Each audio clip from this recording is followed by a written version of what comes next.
El caudillo tlaxcalteca Xicoténcatl era uno de los 4 regidores del territorio de Tlaxcala cuando llegó Hernán Cortés y se opuso a apoyarlo con sus tropas. Sin embargo, fue derrotado por los restantes caudillos y hubo de someterse a la autoridad del conquistador. Los testimonios de la época cuentan que estaba casado con 90 mujeres. Le sucedió su hijo Xicoténcatl el Joven, que se oponía igualmente a colaborar con las tropas españolas. Fue acusado de desertar antes de iniciarse el asedio de Tenochtitlán y Hernán Cortés ordenó que fuese ahorcado en 1521.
José María Pino Suárez, nacido el 8 de septiembre de 1869 y muerto el 22 de febrero de 1913, fue vicepresidente de México de 1912 a 1913. Pino Suárez fue un destacado político prerevolucionario y antirreeleccionista que se convirtió en el único vicepresidente mexicano realmente elegido popularmente, la última persona en ocupar ese puesto en el siglo XX. Es conocido por haber sido vicepresidente de México durante el mandato de Francisco I. Madero entre 1911 y hasta la fecha de su muerte. José María Pino Suárez también ocupó otros cargos políticos como la gubernatura de Yucatán, la Secretaría de Justicia, la de Instrucción Pública y Bellas Artes y la presidencia del Senado. Fue uno de los fundadores del Club Antirreeleccionista en Mérida y aparte de su actividad en la vida política del país, también ejerció como abogado y periodista. Dentro de esta última faceta destaca su labor como fundador del Peninsular, un periódico que libró una dura batalla contra el poder defendiendo la libertad de expresión. Pino Suárez tenía otra gran pasión, la poesía. Ya desde muy joven consiguió publicar algunos de sus poemas en varias revistas y más tarde, 2 de sus libros consiguieron cierto éxito en México y en Europa.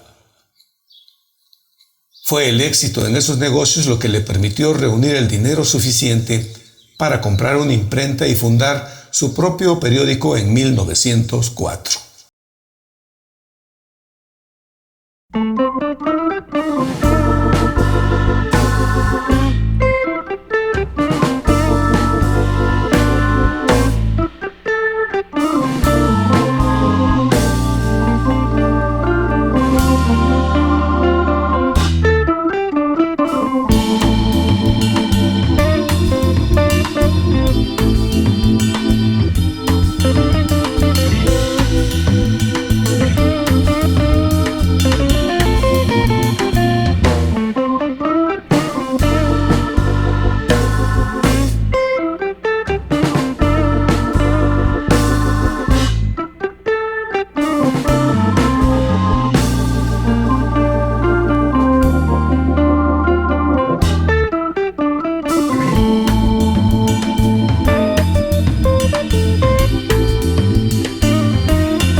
Benito Juárez García nació el 21 de marzo de 1806 en San Pablo Guelatao, municipio de Ixtlán, Oaxaca. Fue hijo de los indígenas zapotecas Marcelino Juárez y Brígida García, quienes murieron cuando él era un niño de 3 años y vivió al lado de su hermana Josefa, hasta que su deseo por estudiar lo llevó a dejar su pueblo y se trasladó caminando 50 kilómetros a la ciudad de Oaxaca, donde recibió la protección del encuadernador Antonio Salanueva y empezó a trabajar en su taller. En 1821 ingresó al seminario de Santa Cruz, donde estudió latín, teología moral y filosofía. En 1827 ingresó al Instituto de Ciencias y Artes de Oaxaca, donde fue encargado de la cátedra de física y se convirtió en el primero en graduarse como abogado por esa institución. En 1831 fue electo como regidor del Ayuntamiento de Oaxaca y 2 años más tarde fue elegido como diputado local. En 1843 contrajo matrimonio con su amada Margarita Maza.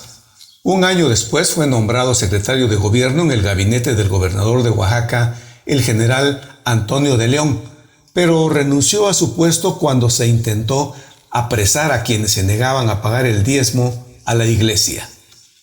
En 1846 fue nombrado presidente del Tribunal de Justicia del Estado y resultó electo diputado federal del Constituyente que buscaba reformar la Constitución de 1824. Fue gobernador interino de Oaxaca de noviembre de 1847 a 1848 en agosto. En 1858, después del golpe de estado de Ignacio Comonfort, en apoyo del Plan de Tacubaya, Benito Juárez ocupa por Ministerio de Ley el cargo de Presidente de la República. Como presidente defiende la Constitución de 1857, proclama las leyes de reforma y enfrenta con éxito la intervención francesa y el Segundo Imperio, preservando la soberanía e independencia de México. En 1871 murió su esposa Margarita Maza de Juárez, lo que mermó el ánimo del presidente, quien no se recuperó de su pérdida. El 18 de julio de 1872, don Benito Juárez murió en Palacio Nacional.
Melchor Ocampo, abogado mexicano nacido en Pateo, Michoacán, que se destacó como político defensor de la causa liberal.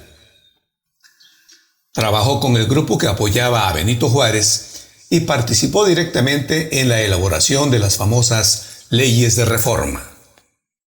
Fue asimismo miembro del Congreso Constituyente, en donde formó parte de la comisión redactora de la Constitución de 1857.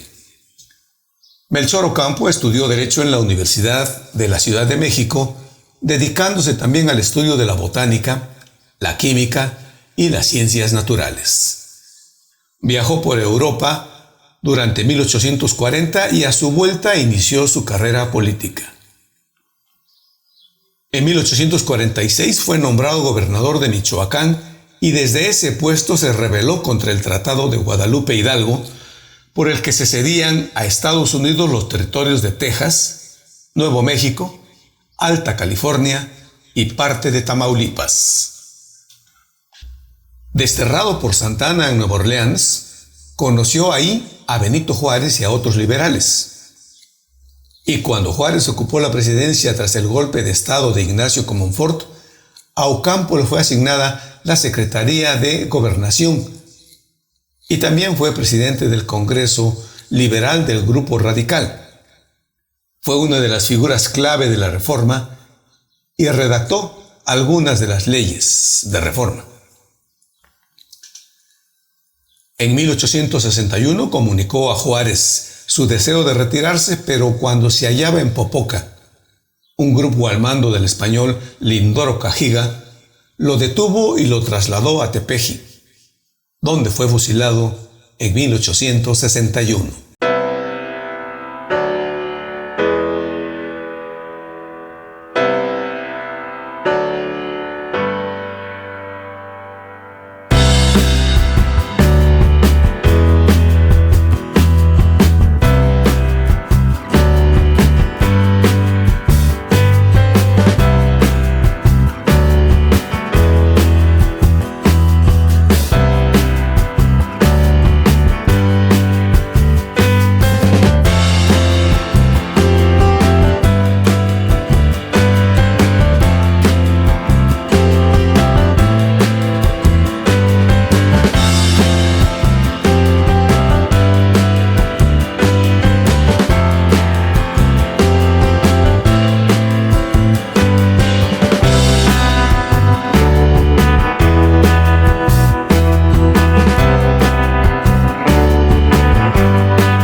Don Manuel Fernández Fiallo era originario de la ciudad de Serpa, ubicada en el Reino de Portugal.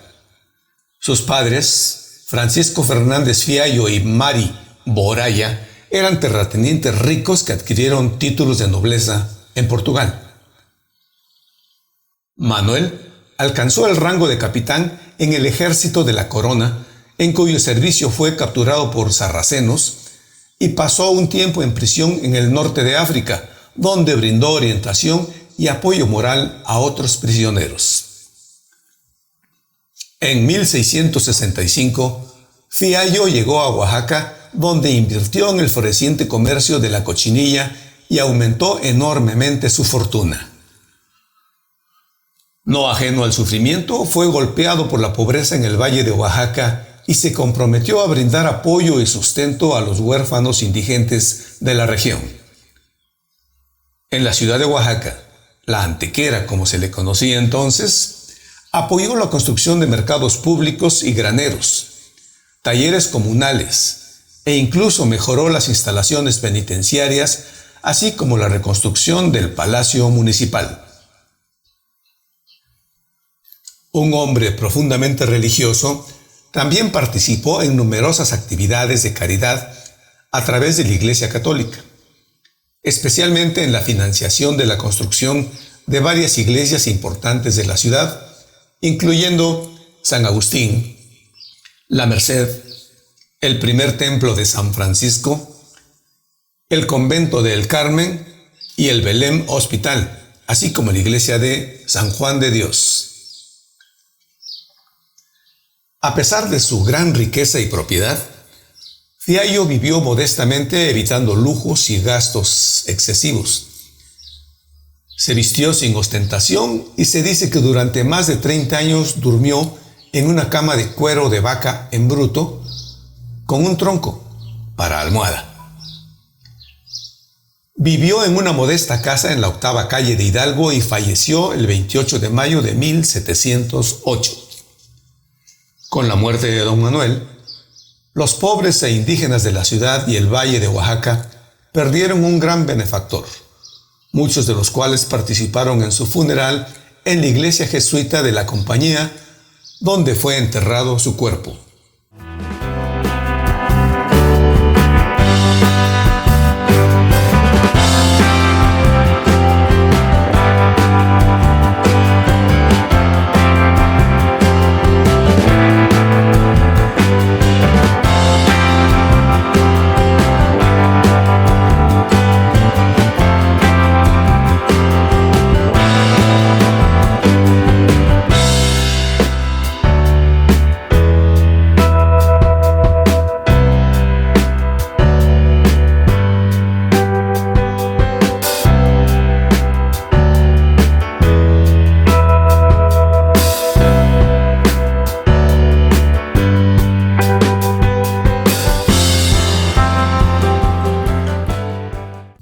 Armenta y López fueron dos mártires de la independencia en Oaxaca.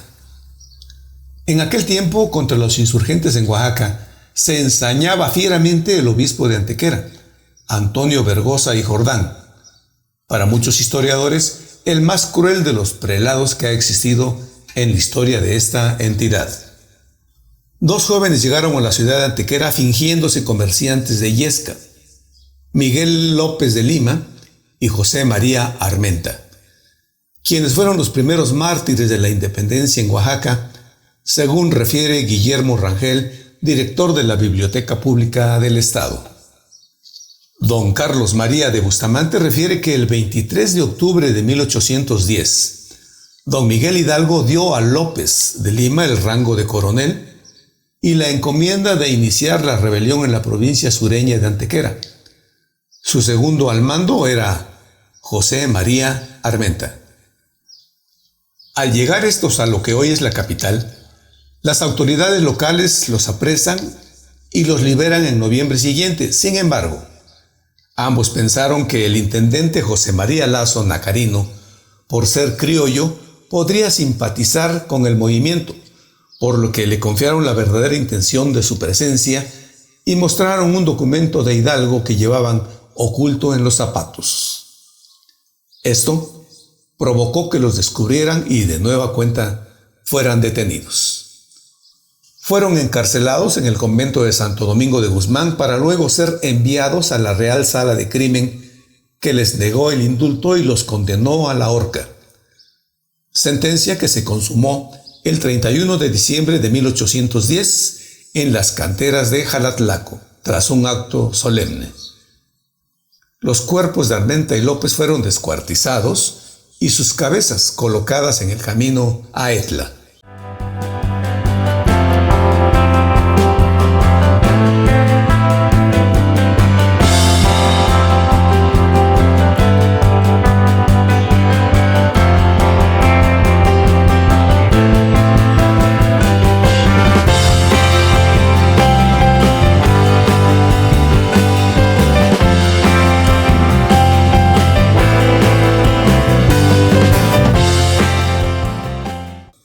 Carlos María de Bustamante fue un abogado, historiador, escritor, periodista, editor y político mexicano. Sus padres fueron el español José Antonio Sánchez de Bustamante y la criolla Jerónima Merecilla. Hijo único, quedó huérfano de madre a los 6 años. De vuelta a la capital, fundó con Jacobo de Villaurrutia el Diario de México en 1805 y publicó diversos periódicos en los que expuso sus ideas favorables a la independencia del virreinato de la Nueva España, por lo que fue encarcelado varias veces. En Oaxaca se unió a José María Morelos en la lucha por la independencia. Este último lo nombró inspector de caballería y editor del semanario Correo Americano del Sur, publicación favorable a la causa independentista mexicana. Proclamada en igual a la independencia en 1821 y consumada ya la separación de México respecto a España, Bustamante fue elegido en 1822 diputado por Oaxaca y se opuso al imperio de Agustín de Iturbide a través de su semanario La Avispa de Chilpancingo. Esta actitud le valió ser encarcelado de nuevo en el convento de San Francisco con otros diputados. Destituido Iturbide en 1823, fue elegido nuevamente diputado por Oaxaca en 1824 y participó en la redacción de una nueva constitución republicana. Tras la última legislatura en que fue diputado por Oaxaca en 1844, tuvo que soportar la humillante intervención estadounidense en México de 1846, como consta en su Diario Histórico de México. Al quedar viudo, contrajo segundas nupcias con una joven a quien él mismo había educado y falleció en la Ciudad de México el 21 de septiembre de 1848. Fue sepultado en el Panteón de San Diego.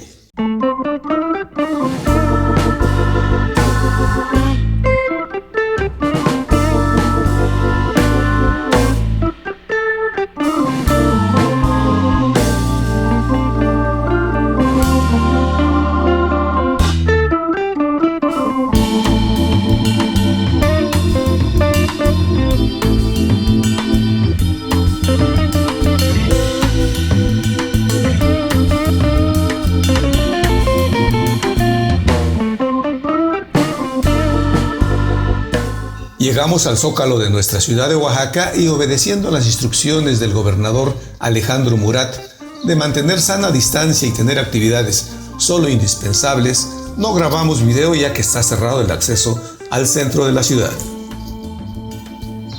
Cuando pase la pandemia haremos un video de solo centro histórico y museos. ¿Les parece?